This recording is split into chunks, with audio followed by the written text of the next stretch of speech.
wannan yanzu ita ce damar da ta rage a al'umma da ake so a kada shi a idon al'umma, shi ne kimar malamai.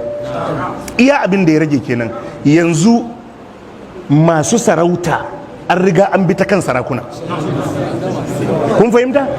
An riga an bi kansu. A jiharsa sarki, a jiharsa za a yi abin da bai isa ya sa baki ba, kun fahimta?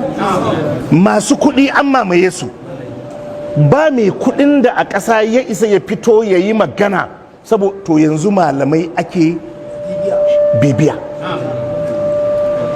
To sannan su kuma al'ummar ƙasa, al'umma da suke rayuwa ba su gane haka ba.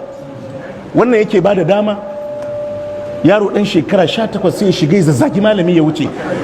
Ɗaya daga cikin sake wa'annan kafofi don wannan damar ce. Duk wa'anda ya kamata a murkushe an murkushe su, haka ne ko? Yanzu waye saboda shi ɗan boko ne zai zo ya sanar a gidan rediyo cewa yau zan yi jawabi jama'a zo su taru? An riga an kada kimarsa. Yanzu ilimin hatta na bokon an kada kimarsa a idon jama'a. Yanzu wani professor ne zai zo wuce jama'a suna kallonsa, ba su da kes da shi, saboda an bi hanyoyin da aka dishashe kimarsu. To yanzu malami ne zai sanar ya ce gobe muna da darasi ko akwai lacca ko akwai bayani a waje kaza jama'a su je su taru. To yanzu su ake bibiya. To very good. To su kuma jama'ar da suke amfanar malamin su kuma ba su fahimci haka ba. Jama'a mun fahimta? Su kuma ba su fahimci haka ba.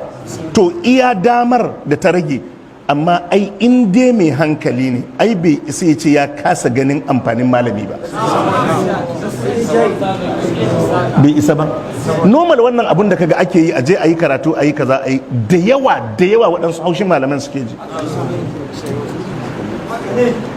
haushin malaman suke ji, suna kallon su useless. So me yasa su ne za su gaya wa mutane magana su ji? Haka ne. To wannan idan kai ka fahimci haka, ni na fahimci haka, kaga kenan mun san yadda za mu mu'amalanci irin wannan yanayi.